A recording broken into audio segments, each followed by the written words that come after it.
Hello everyone, Douglas here and welcome to my Doctor Who review, and today I will be reviewing Voyage of the Damned. This story is the third Christmas special to be written by Russell T Davies on Christmas of 2007. The viewing figures were 13.31 million viewers. This is when the new series is at its peak. Our cold open scene begins. We are in the TARDIS and we see the 10th Doctor played by David Tennant, and he is operating the console. And we see the Titanic crash through. We see the Doctor got the Titanic out of the TARDIS and he lands on the Titanic. We are in the lounge of the Titanic, and there is something different about the Titanic. And we see golden angels, and we find out they are robots. A Titanic with robots. We see the Doctor finds out that we are not on the ordinary Titanic. We are dealing with the Titanic in space. We see the camera zooms out of the Doctor, and we see the Titanic, and that looks amazing. We hear the new theme for the title sequence, which I love. It sounds like a rock theme. Our opening scene begins. We are on the bridge of the Titanic, and we see the crew. We see Captain Hunter, played by Jeffrey Palmer, and Midshipman Frame, played by Russell Tovey. We see the crew leave, but Midshipman stays behind. We find out this is Midshipman's first trip. We see a video of Max Capricorn, played by George Castigin, and a good line when he says, Max Capricorn Cruise Lines. The fastest, the furthest, the best. And I should know because my name is Max. We see the Doctor is blending in with the crowd. We see Astrid, played by Kylie Minogue, Wixton, played by Gary O'Brien. We see the Doctor is talking to the Golden Angel, and they are called the Hosts.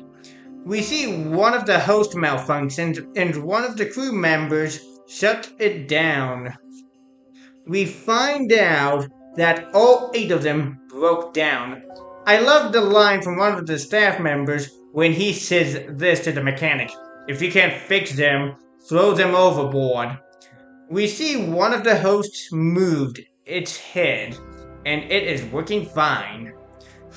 Sounds suspicious, am I right? We see Wixton bumps into Astrid, and the Doctor notices it. We see the Doctor helps her clean up. I love the shot when the Doctor and Astrid are looking at the Earth through the window.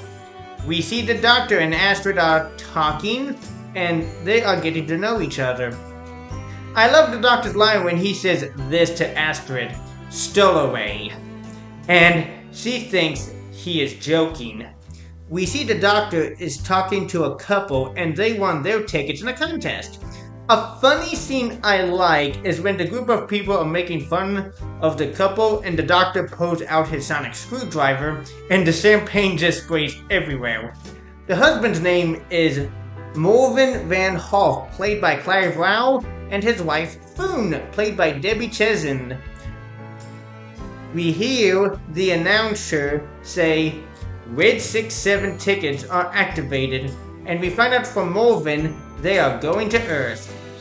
On the bridge, we find out from Midship that the power is diverted to Deck 31. We see the radar picks up a meteorite shower.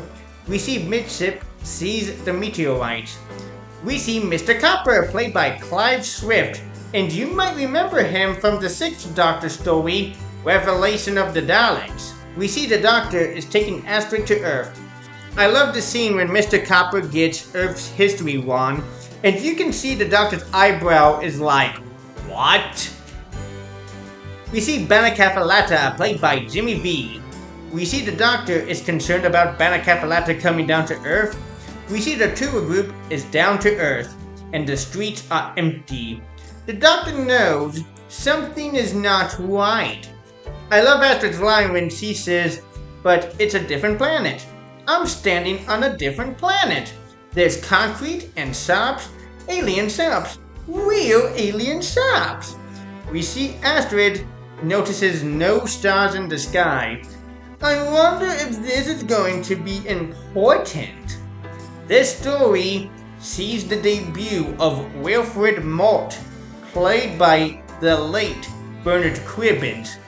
And you might remember him from the Dalek Invasion of Earth 2150 AD movie. We see the Doctor ask Wilf where everybody is gone, and we find out from Wilf they are scared.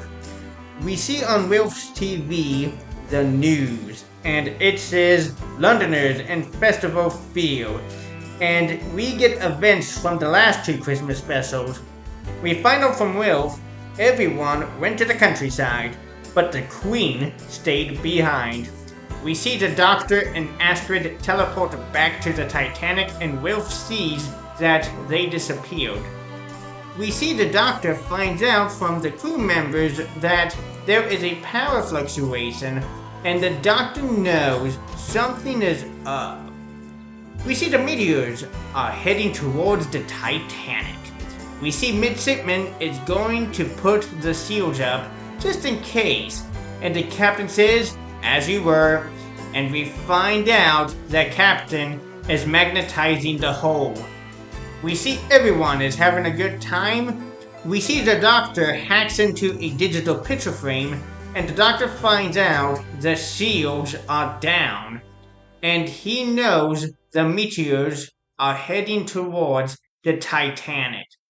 We see the Doctor is warning the captain, but he doesn't listen, and the Doctor gets taken away by two crew members. We see Midshipman knows the Doctor is white, and the seals have to be up. We see the captain has a gun, and he tells Midshipman to step away. We see the Doctor is running towards the stage to warn everyone, and they stop him. We see Midshipman tries to get the seals up, and the captain shoots him. We see Wixton goes to the window, and he sees the meteors. We see a little asteroid breaks through the window. We see Wixton asks the host if anyone checked the external shielding, and we hear the host says this: "Information, you are all going to die." Yeah, that is something I don't want to hear on my cruise. We see Wixton knows something is wrong. We see Midshipman is still alive after being shot. We see Wixton is looking for the chief steward, and he goes after him. We find out from the captain that he was offered a lot of money for his family. We see Wixton tells the chief steward that the seals are down. We hear the red alert siren going off, and we see the meteors hit the Titanic, and that is a great scene. We see the hosts are lining up, and everything is in chaos. I love the scene when we see the Titanic is damaged, and every passenger and debris are floating in space. We see the chief steward is going to check what the situation is, and he gets sucked into space, and the Doctor puts up the oxygen shield. We do see the Doctor finds out this was no accident. We find out the TARDIS got sucked out into space, and it is heading towards Earth. We find out from the Doctor, once it's set adrift, it's programmed to lock onto the nearest center of gravity, and that would be Earth. You're stuck on the Titanic with no TARDIS. How are you going to get out of this? We see the line of hosts, and we see the mechanic calls for help, but what do? They kill him with the halo. We see the Doctor is calling the bridge, and Midshipman answers the call. We find out from Midshipman the captain is dead. We find out from Midshipman that the engines are cycling down. We find out the engines are powered by a nuclear storm drive, and the moment they're gone, they lose orbit, and if they hit the planet, the nuclear storm will explode and wipe out life on Earth. We see the doctor tells midshipmen to fire up the engine containment field and feed it back into the core. It will keep the engines going till he gets to the bridge. One of the best lines from the Doctor when he says, I'm the Doctor. I'm a Time Lord. I'm from the planet Gallifrey in the constellation of Castorberus. I'm 903 years old, and I'm the man who's going to save your lives and all 6 billion people on the planet below. Um, yes. Are you sure you're 903 years old? Because you lie about your age all the time. We see the doctor and the gang are making their way to the bridge. We see the doctor is going through the debris and he finds a host. And we find out if they can fix it, they can clear the debris. But what he doesn't know, they kill. We see Morven and Foon are going to fix the host. We see their path is blocked by debris and Astrid thinks they can sift it. We see the doctor tells Banakafalata to go through the gap, and we see him go through. We see the Titanic shakes. We see Astrid go through the gap. We see Morven and Foon are working on the host. We find out from Foon she called it the line multiple times, and she spent 5,000 credits. And we see Morven is not mad with her. We see Astrid notices Banakafalata is laying down, and we find out he is a cyborg. We find out he had an accident. We see Midshipman gets a call from Kitchen 5. We find out from Midshipman that 60 people are still alive. We find out the doors at Kitchen 5 are sealed and they can't get out. And we see the door is opening and it's the hosts. We see the host kills the crew of Kitchen 5, and we find out the hosts are killing everyone. We see Morven and Foon got the host reactivated, and it tries to kill Morven. We find out the host is double deadlock. We see the hosts are heading towards the bridge, and they are about to kill Midshipman, but he seals the door with the host's hand. We see Foon get stuck. We see Mr. Copper asks Wixton to help, but he refuses. And the Jerk of the Year award goes to Wixton. We see Morven gets through. We see the doctor does the information override and he tells the host point of origin of its command structure. And we find out Deck 31. We see the doctor gets through and the host comes, and the debris destroys the host. On the bridge, we see the host's hand moves, and Midshipman seals the door and cuts off the host's hand. We see the doctor calls Midshipman, and we find out he had to double deadlock seal the door. On the scanner on Deck 31, we see a black seal and the doctor wants to know what it is. We find out from Mr. Copper that it is Christmas Day. We find out that Mr. Copper lied about his degree to get the job. We find out he was a traveling salesman. We hear a bang and it's the host. We see the doctor and the gang have to cross the engines with a skinny crossing. We find out from Morven it would not take their weight. Out of nowhere, we see Morven falls to his death. We see Foon wants him back, but he can't bring him back. We see the hosts are coming and we see they are trying to get through the door. We see Wixton crosses the walkway. We see Wixton is trying not to fall to his death. We see Wixton makes it. We see the doctor tells Foon she needs to cross it. We find out from Wixton the door on the other side is locked. We see the banging noise stops.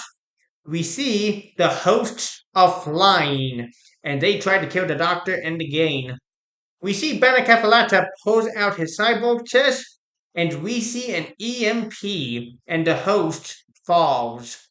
And we see one of them falls on the platform.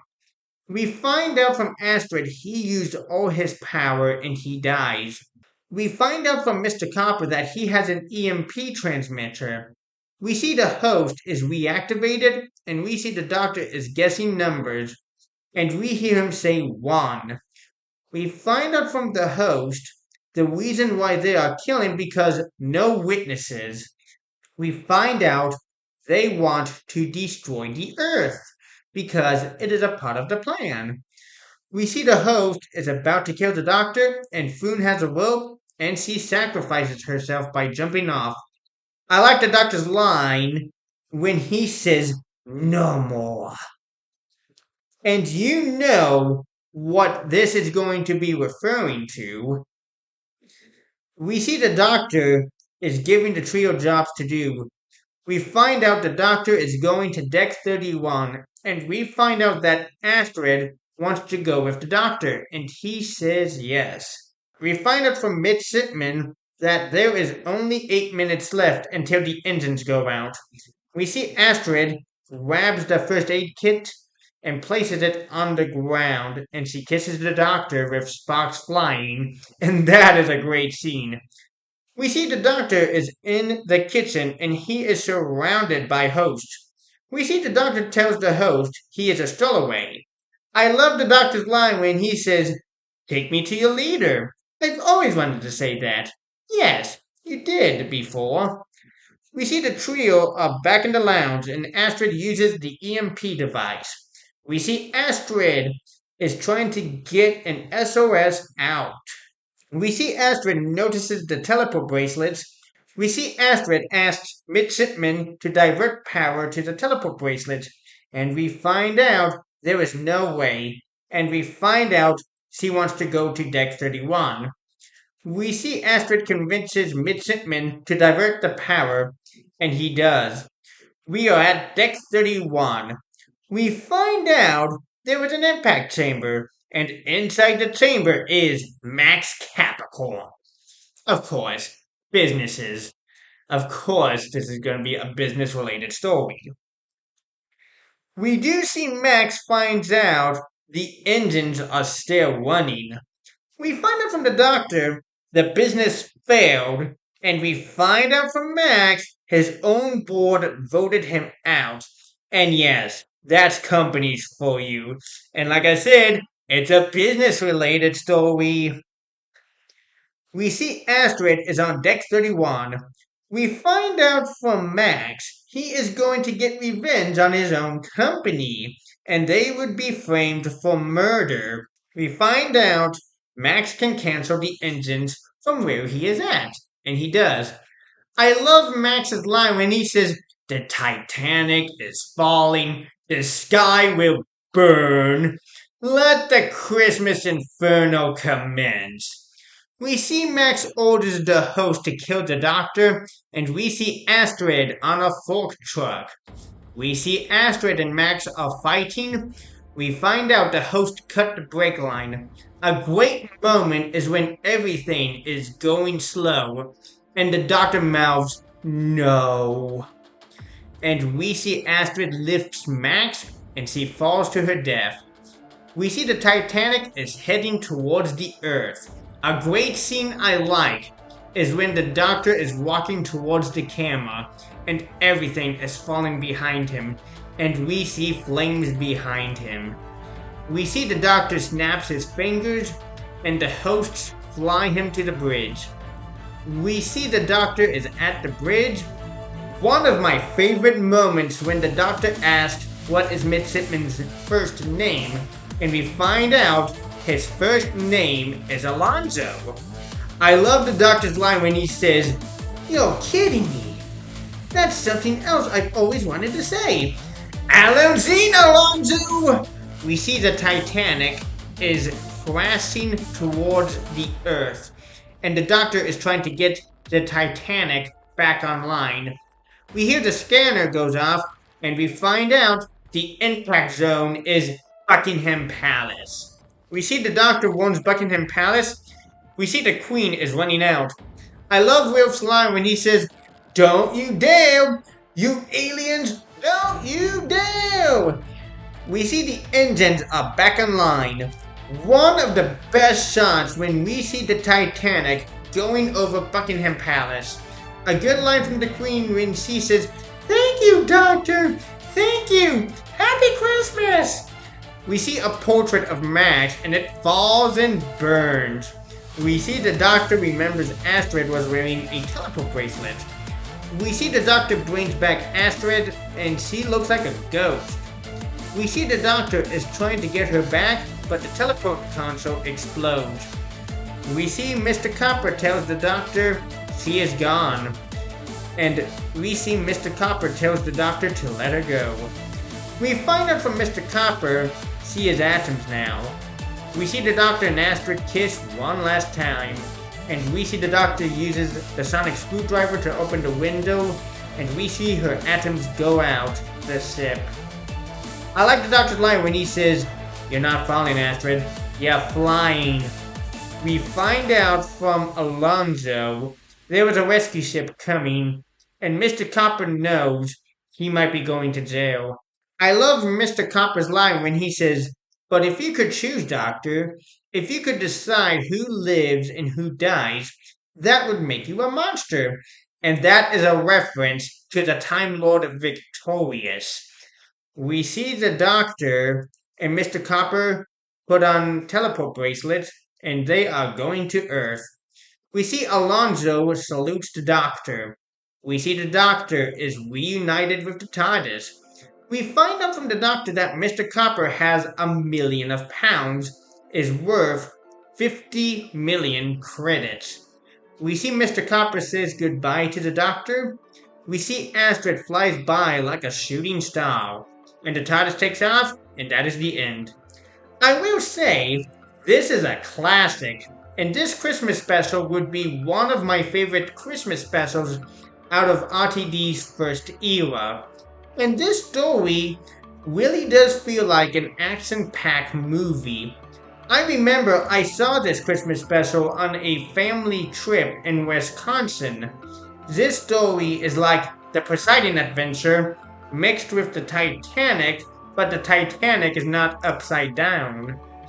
I will say, you do have a good guest cast in this story.